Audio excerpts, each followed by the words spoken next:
Eu quero anunciar com muita alegria a palestra de nossa cooperadora, monitora do ProBem, professora, educadora, nossa companheira de tantas jornadas, o Bênção de Paz, Simone Pérez Oliva, para ouvidos e corações.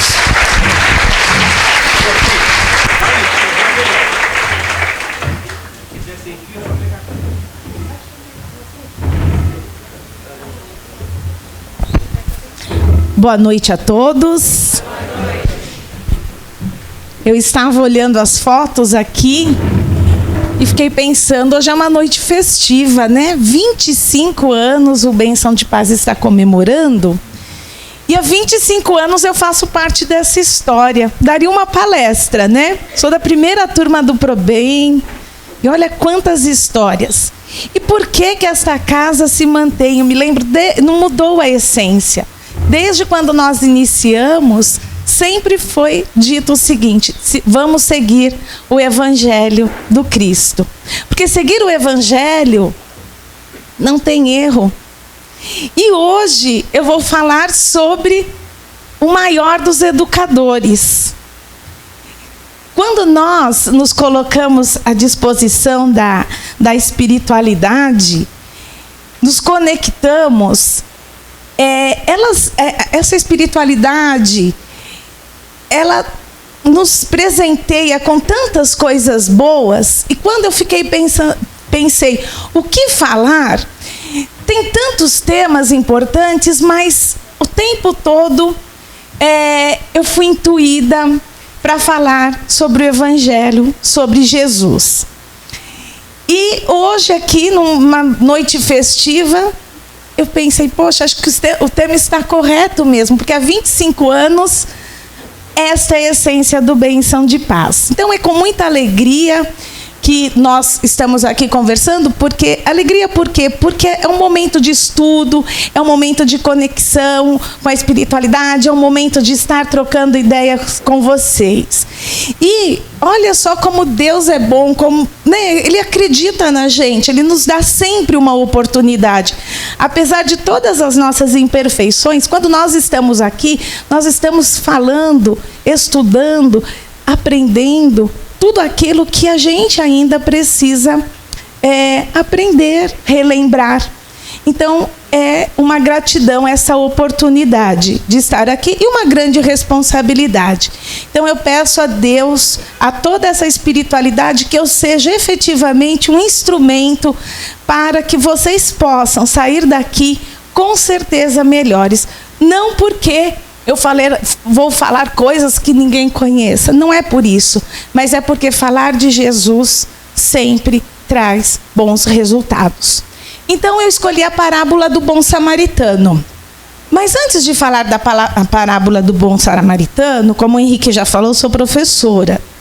E como eu vou falar de um grande educador, eu quero contextualizar um pouquinho aqui com vocês como que anda essa história da educação nos últimos tempos. Porque todos nós somos educadores pais, educadores avós, educadores dos cursos do bem, são educadores, né?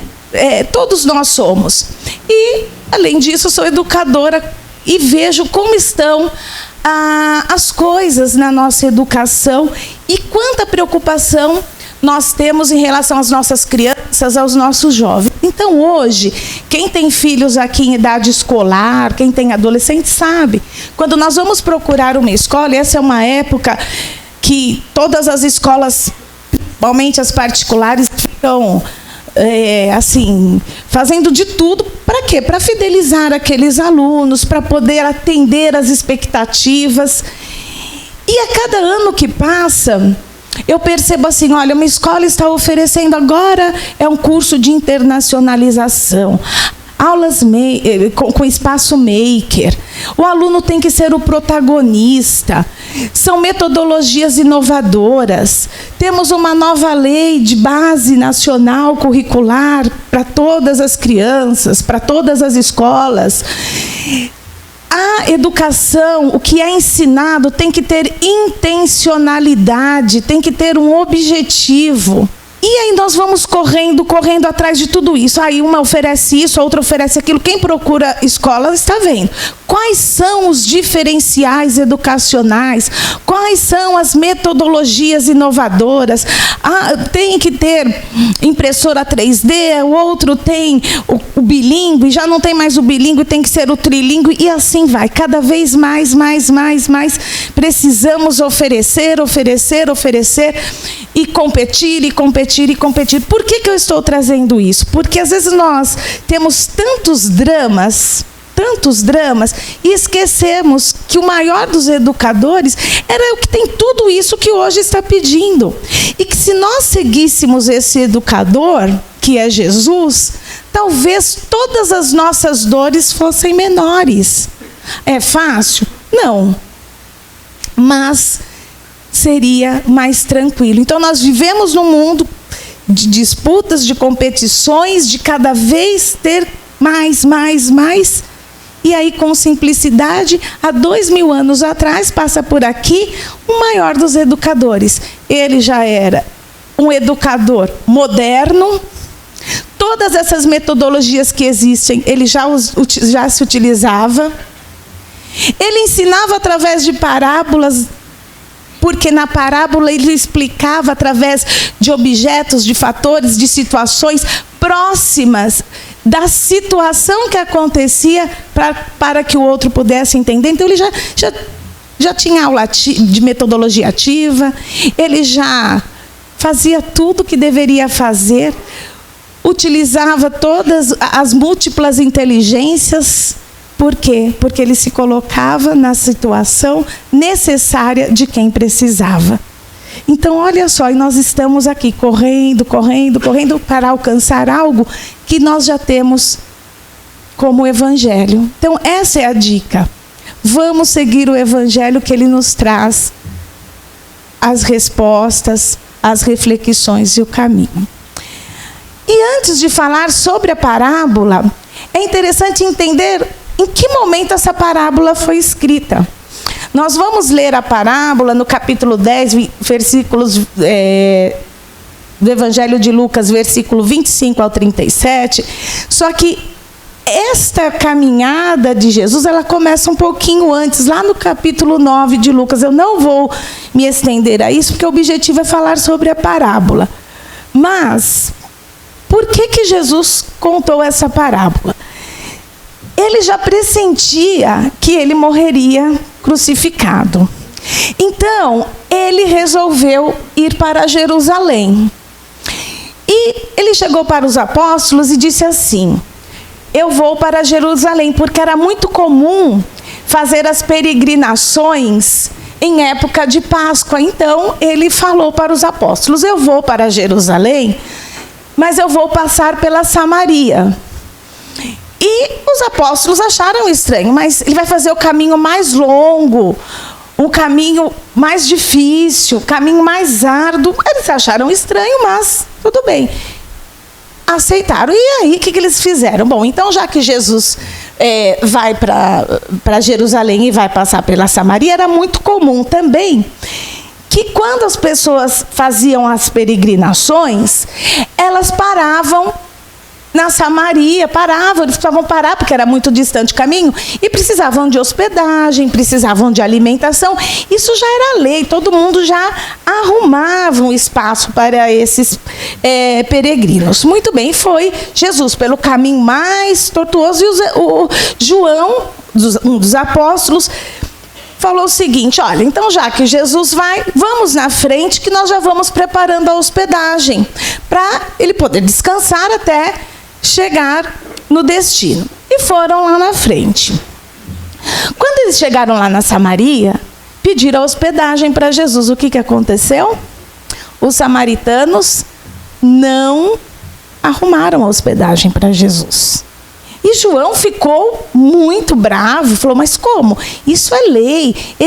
Eles quebraram a regra, quebraram os paradigmas e não arrumaram a hospedagem. Dizia um mito, na época, que se não arrumassem, porque isso era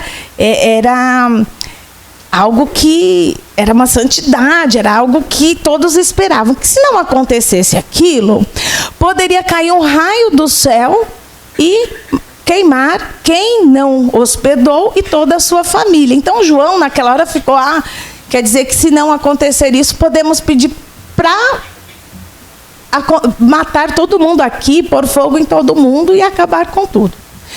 Muito bem, aí chega Jesus. Quando ele chega, o João já corre lá para contar. Olha, não quiseram arrumar hospedagens para você, então podemos fazer aqui o que conta a mitologia, pôr fogo em todo mundo? Aí Jesus disse assim: o Filho do Homem não veio para destruir, ele veio para salvar vidas. Vocês imaginam que Jesus estava caminhando, com sede, com fome, cansado, não tinha onde ficar, e ele não desistiu da viagem. Aí já começamos a entender. Com sede, com fome, cansado, não tinha onde se hospedar, e ele disse: o Filho do Homem não veio para destruir vidas, ele veio para salvar. Não o salvar em termos assim teológicos, mas o salvar de mudar, de transformar. Muito bem, e aí João já aguardou e Jesus continuou o seu caminho. Quando ele chega em Jerusalém, chegou lá em Jerusalém, ele com sede, com fome, cansado, o que vocês imaginam? Vamos nos colocar no lugar. Como que nós agimos quando temos alguma contrariedade?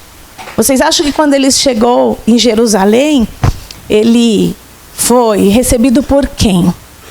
Ele foi recebido por um doutor da lei, naquele estado que ele estava. E aí nós vamos começar a leitura da parábola. Será que o Henrique pode ler para mim, Henrique? Então Jesus chegou. Um mestre da lei se levantou e, querendo encontrar alguma prova contra Jesus, perguntou: Mestre, o que devo fazer para conseguir a vida eterna? Só um momentinho, então. Então, olha só. Jesus andou, cansado, chegou ali e foi recebido por um doutor da lei. O doutor da lei, ele sabia o que estava escrito. Mas quando Jesus chega, ele pergunta o que ele faria para alcançar, o reino dos céus. E Jesus, ele não dá resposta imediata. Jesus devolve a pergunta, aliás, em duas perguntas. Lembrando que há 700 anos antes de Cristo, o que aconteceu? Existia um povo único, e de repente houve uma ruptura. Essa ruptura transformou 10 tribos para um lado e 2 para o outro. Eu estou explicando de uma maneira bem rápida. Uma turma ficou para Samaria, a outra turma para Jerusalém. Então vocês imaginam, o doutor da lei estava aguardando uma resposta. Jesus responde com 2 questões. Quais são as questões que Jesus responde? Olha a pedagogia, né? E Jesus respondeu: o que é que as Escrituras Sagradas dizem a respeito disso? E como é que você entende o que elas dizem? Então, olha, ele perguntou para o doutor da lei, porque na verdade o doutor da lei, ele estava querendo fazer uma pegadinha com Jesus. Ele sabia qual era a resposta, mas Jesus não deu a resposta, Jesus devolveu. O que está escrito na lei? Ele sabia o que estava escrito. Ele só esqueceu que ele estava falando com Jesus e que Jesus não cairia na armadilha dele. E ele mesmo respondeu. O que ele responde? Jesus pergunta, ele responde: ame o Senhor seu Deus com todo o coração, com toda a alma, com todas as forças e com toda a mente. E ame o seu próximo como você ama a você mesmo. A primeira resposta era fácil. Eles liam, eles estudavam muito. Então, amar a Deus, eles estudavam isso direto. O problema era a segunda resposta. Ame o teu próximo como você ama a você mesmo. E ele ainda inconformado com essa resposta de Jesus, ele fez uma outra pergunta. É uma afirmação. Jesus incorporou o Silvio Santos, né? Primeiro.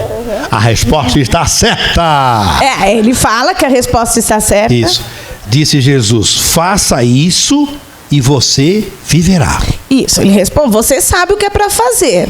Faça isso e viverá. Mas ele ainda não ficou satisfeito. E aí ele pergunta. Mas quem é o meu próximo? E aí Jesus começa a contar, né? Quem é o próximo? Mas como que Jesus conta quem é o próximo? Às vezes, nós pensamos que o nosso próximo é aquele que está assim ao nosso lado, né? Que vive conosco. E aí ele usa uma parábola para contar. Porque ele ainda estava pensando, mas quem é o meu próximo? O próximo dos judeus eram aqueles que pensavam como eles. Aqueles que faziam o que eles faziam, acreditavam no que eles acreditavam. E Jesus foi fazendo ele encontrar, quando eu falo para vocês que nós temos que procurar ali meios para alcançar uma aprendizagem significativa, Jesus já estava levando o próprio doutor da lei a encontrar a resposta. E aí começa, né? Jesus incorpora agora um storyteller, né? Contador de história. Um homem estava descendo de Jerusalém para Jericó. Só um momentinho aqui. Um homem estava descendo de Jerusalém para Jericó. Um homem. Vamos prestar atenção em algumas expressões importantes. Um homem. Ele não falou quem era o homem. Não falou se era judeu, se era samaritano, se morava na Vila Carrão, se era de outro país. Ele não falou. Um homem. Ninguém sabe quem era esse homem. Ninguém sabe. Vamos lá. No caminho, alguns ladrões o assaltaram.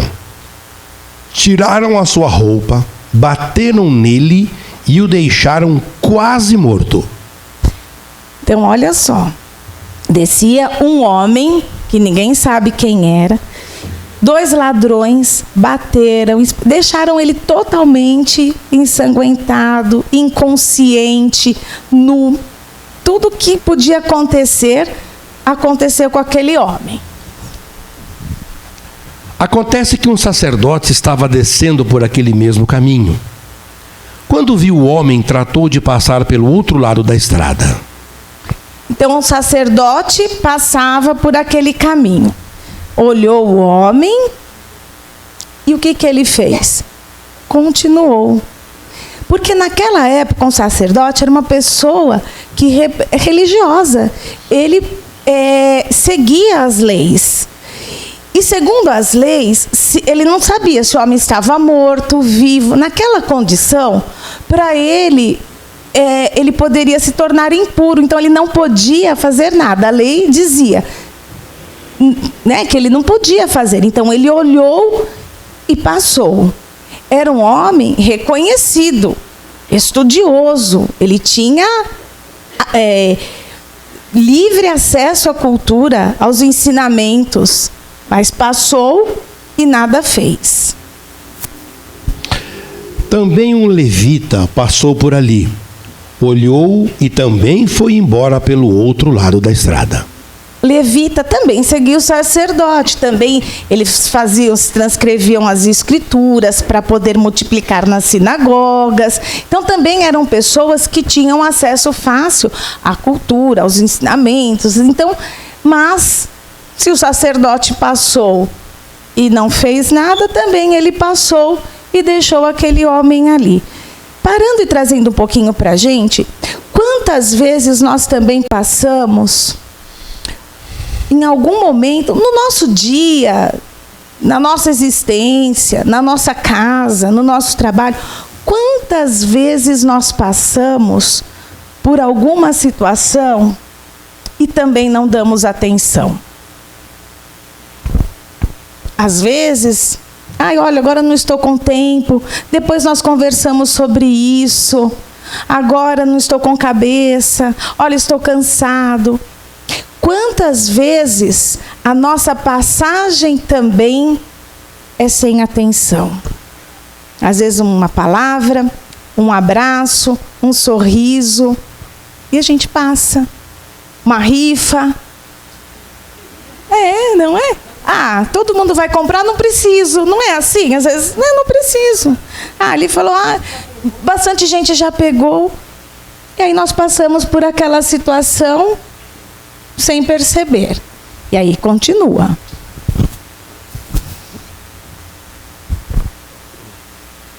Mas...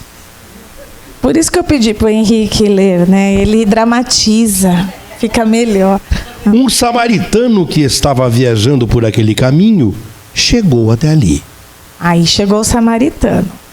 Um samaritano. Olha Jesus, mas Jesus é terrível. Quem que ele usou para passar por ali? Um sacerdote, um levita e um samaritano. Eu acho que quando ele começou a contar essa parábola, e ele chegou nessa parte do samaritano, o João deve ter falado, meu Deus, eu queria queimar todo mundo. Porque João, porque não arrumaram hospedagem para Jesus, já queria acabar com tudo. E aí ele usa quem na história para contar o que estava acontecendo? Um samaritano. Então ele já está ensinando também os apóstolos. Quando viu o homem, ficou com muita pena dele. Então, chegou perto dele, limpou os seus ferimentos com azeite e vinho e em seguida os enfaixou. Então, olha só, ele estava passando, ele viu aquele homem, ele se sensibilizou, ele parou, ele não viu quem era, o homem estava. Não dava para ver quem ele era, porque ele tinha apanhado, estava nu, estava inconsciente. Olha quantas lições a gente já pode aprender aí. Ele para, ele cuida das feridas, né? Ele passa o vinho para um anti-inflamatório natural, passa um azeite para acalmar aquelas dores, olha para o homem e cuida dele, sem saber quem ele era, sem saber. E aí? Depois disso, o samaritano colocou-o no seu próprio animal e o levou para uma pensão, onde cuidou dele.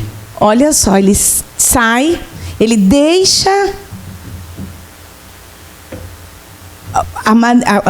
o que ele estava andando, ele pega aquele homem que ele já cuidou, ele cede o lugar dele e ele leva para um local para esse homem ser tratado. Ele não sabe quem é o homem. Ele cuida, ele cede o lugar dele e ele ainda leva para um outro local para continuar cuidando. No dia seguinte, entregou 2 moedas de prata ao dono da pensão, dizendo: tome conta dele. Quando eu passar por aqui na volta, pagarei o que você gastar a mais com ele. Ele deixou o que ele tinha como pagamento e disse: eu vou continuar o meu trajeto e quando eu voltar, se eu ficar devendo alguma coisa, eu ainda vou lhe pagar. Ele usou de tamanha misericórdia, porque misericórdia é você entrar na miséria do outro de uma maneira mais... sentir o que o outro está sentindo, sem pensar nele. Ele cuidou, ele cedeu o lugar e ele usou o dinheiro que ele tinha para poder fazer o que aquele homem precisava. E aí... Então Jesus perguntou ao mestre da lei: na sua opinião, qual desses 3 foi o próximo do homem assaltado? E o homem respondeu: aquele que o socorreu. E Jesus conclui: posso concluir? Pode. Pois é, vá e faça a mesma coisa. Aqui eu colocaria orelhudo. Então, ele disse, vai e faça a mesma coisa. Ele mesmo chegou à conclusão, eu acredito, que quando Jesus perguntou para ele quem que ajudou, quem ficou mais próximo, deve ter caído a ficha, né? Porque em nenhum momento Jesus deu a resposta para ele rápida. Ele quis dizer o seguinte, o seu próximo é aquele que precisa de você. O seu próximo é aquele que te dá condições de se transformar e fazer algo por alguém. O seu próximo é aquele que te coloca na condição de ver o outro, sem se preocupar com aquilo que você vai ter em troca.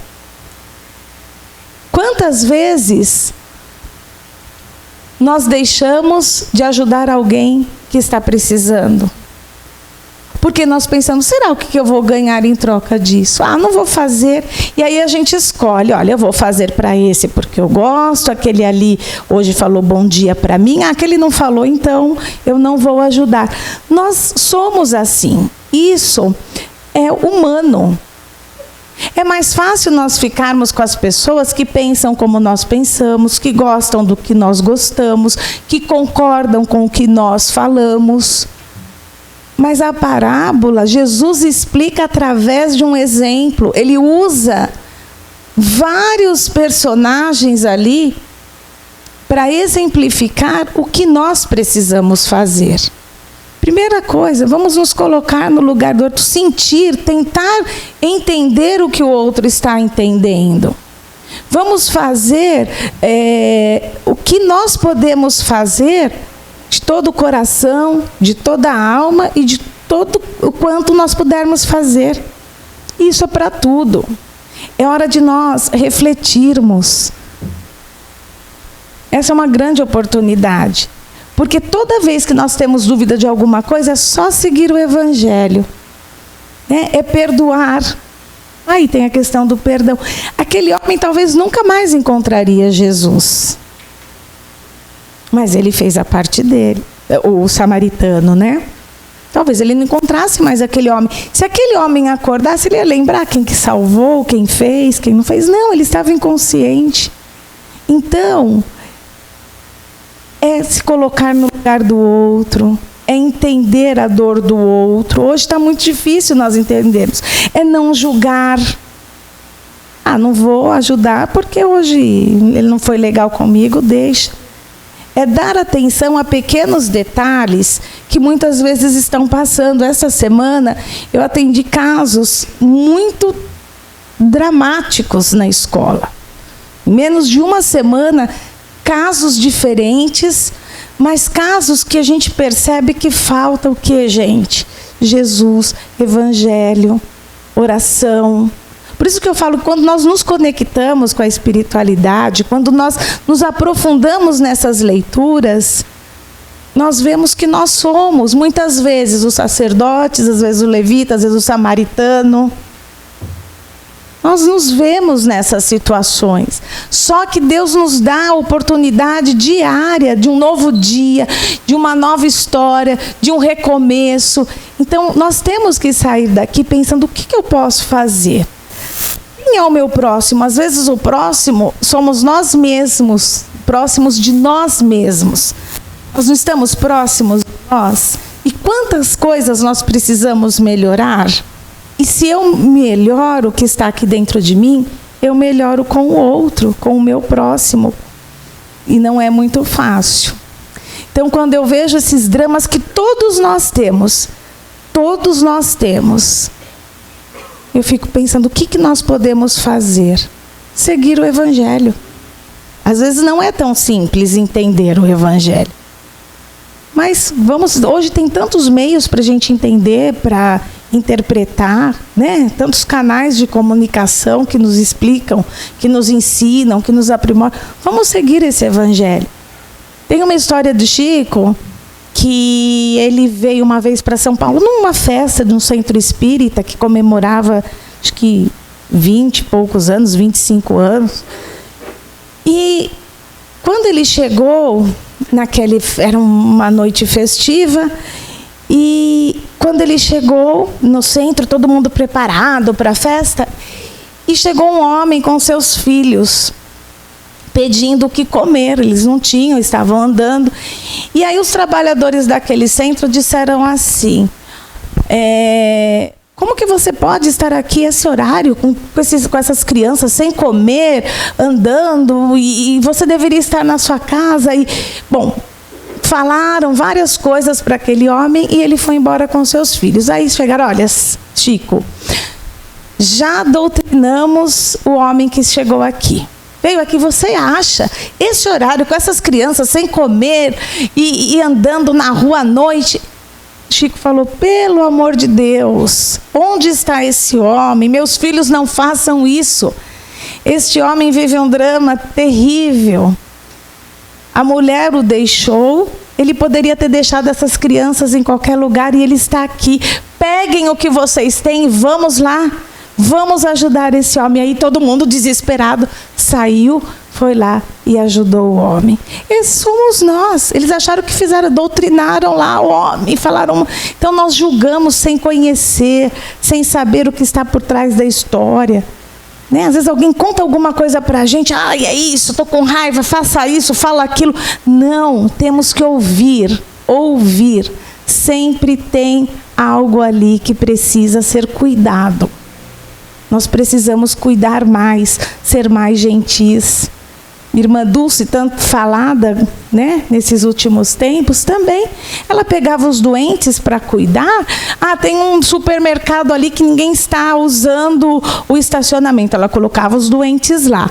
Vinha a prefeitura, não, a senhora não pode deixar aqui, tira daqui. Ela ia num outro local, colocava os doentes lá. E ela cuidava.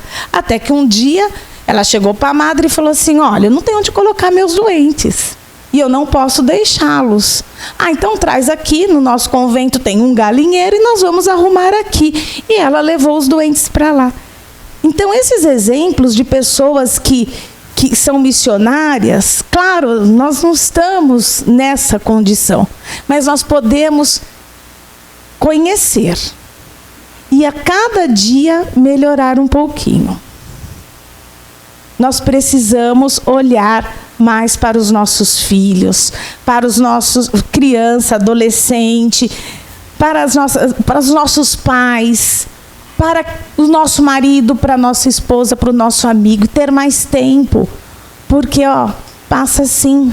E aí depois não dá mais tempo. E é isso que Jesus fala o tempo todo. Nós não ouvimos índices corretos sobre suicídio que tem dos adolescentes, sobre os dramas, e eles são assim, eles estão tão angustiados, e as famílias também, que eu fico pensando: meu Deus, que mais fazer? Então assim, ouvir e entender. Mas é ouvir, gente, com ouvido de ouvir. Não ouvir e falar: isso é bobeira. Isso que ele está sentindo, não é. Eles sentem. Seja o idoso, seja o adolescente, seja a criança. Temos que passar pelo caminho, mas não apenas passar. Parar e cuidar. O convite é para que nós possamos ser este samaritano que passou ali. Mas a perfeição? Não. É aos poucos. É aquela pessoa, outro dia, levando minha filha para a escola, eu falei: nossa, eu vou dar uma palestra, porque essa palestra foi num domingo que eu dei, e nós estávamos indo para a escola. Eu falei: poxa, eu vou dar uma palestra, vou falar sobre o bom samaritano. Aí gostou, porque falar que nós somos bons é legal, não é? Falar de quem faz o bem. Olha, ele passou, ajudou, e comecei a contar. Aí eu falei: sabe quem são esses samaritanos? Somos nós. Sabe aquele amigo da escola que mais te irrita, que você reclama? Aí ela já começou a torcer o nariz. Sabe aquela professora que não é tão... Comecei a trazer exemplos do cotidiano dela. Aí a parábola já não estava ficando tão boa. como não fica para a gente, porque eu tenho certeza que nós estamos aqui pensando, poxa, em tal situação podia ter sido diferente, em tal história eu poderia ter feito algo, eu podia ter dado atenção para aquela situação, eu podia ter ouvido aquilo que vieram me dizer. Então, quando ele pergunta assim, quem é o meu próximo? Ele está querendo ouvir. O seu próximo é aquele que te agrada e aquele que você quer que seja. Mas não foi isso que Jesus disse. E o que nós precisamos pensar, talvez, é mudar essa pergunta. Que próximo eu estou sendo de quem precisa de mim? Que próximo eu estou sendo? Eu acho que essa é a reflexão que nós podemos levar. Que próximo eu estou sendo?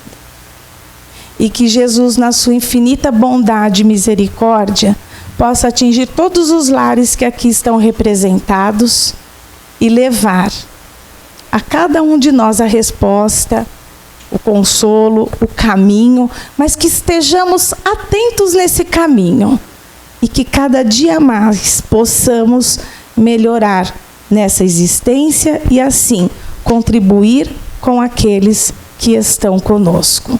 Muita paz a todos.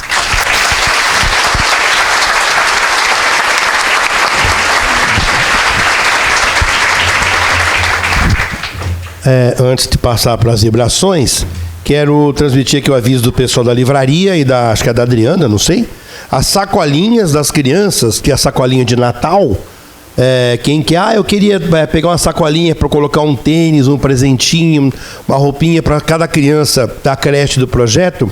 Quem quiser já pode pegar lá na livraria, na saída, ou em outro dia, quando desejar, para pegar a sacolinha com o nome da criança e tal, e ajudar a gente na festinha do Papai Noel, que sempre é 5, 6 dias antes do Natal.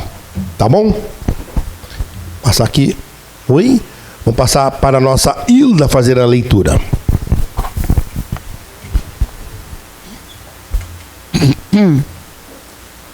Quando a tristeza nos abate e uma lágrima rola de nossos olhos, Deus sempre nos aliviará, mandando um amigo para que nos mitigue nossas dores, a fim de que possamos entender que jamais estaremos sós.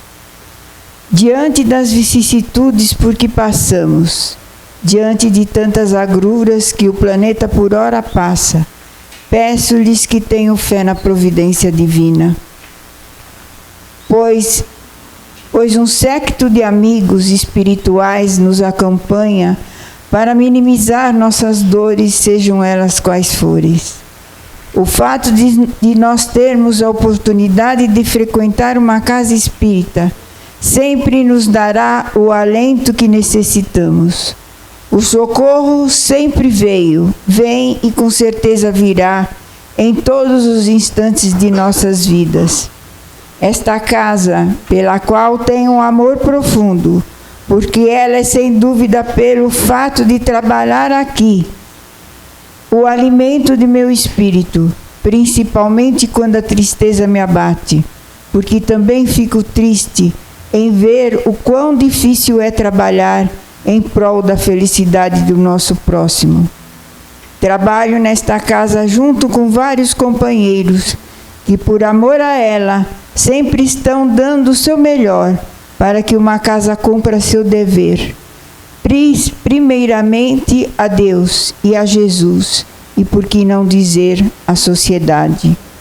Uma casa espírita não se faz sozinha, apenas com o ideal projetado. Ela se faz juntamente com amigos e pessoas que unidas querem que a mesma evolua, principalmente no quesito do bem e do mal sofrer. Queridos amigos de meu coração, querida família, me sinto extremamente emocionada em poder, no dia de hoje, que antecede o aniversário de 25 anos do nosso querido Bênção de Paz, me dirigir a vocês. Primeiro agradecendo pelo fato da presença de todos, que indistintamente procura para minimizar seus problemas, dando-nos assim um voto de confiança uma vez que nosso trabalho se origina inequivocamente nos ensinamentos de Jesus, que é sem dúvida o nosso mestre maior e condutor no que concerne às nossas atitudes através de seus ensinamentos. Uma casa espírita, se não tiver no seu leme as diretrizes que nos foram legadas por Jesus, fatalmente sucumbirá. Portanto, queridos amigos, a confiança depositada por parte de todos vocês nesta casa nos engrandece o espírito, uma vez que a escolhemos para ser nosso norte e nosso trabalho enquanto estivermos na espiritualidade. Sentimos-nos felizes por estarmos aqui, observando a cada um quando aqui chegam à procura de uma resposta para seus males, sejam eles quais forem. Espíritos amigos e abnegados recolhem seus pedidos e o encaminham ao responsável por esse trabalho, que junto com seus ajudantes analisam cada pedido e dão a cada um remédio que lhe fará o melhor e talvez a cura. Por isso, meus queridos, temos sempre que fazer nossa parte.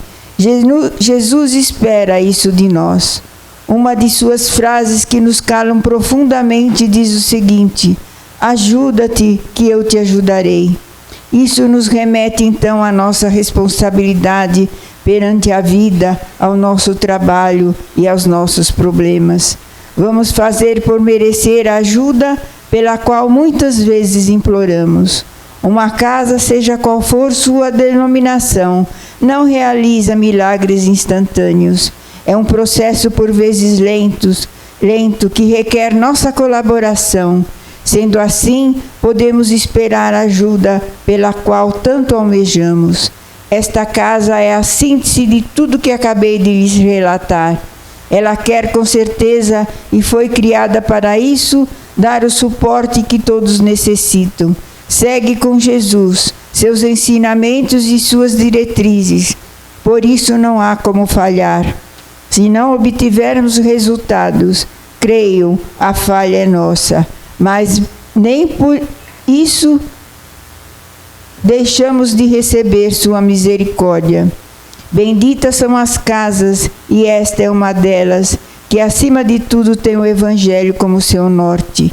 E é nesta noite de alegria que deixo aqui meu carinho para todos vocês, queridos amigos de meu coração, e a toda a minha querida família, que me proporcionou e continua proporcionando o elixir para que meu espírito resplandeça cada vez mais, sendo sem dúvida alimentado pelo carinho de todos. Um beijo amoroso no coração de cada um. Marina.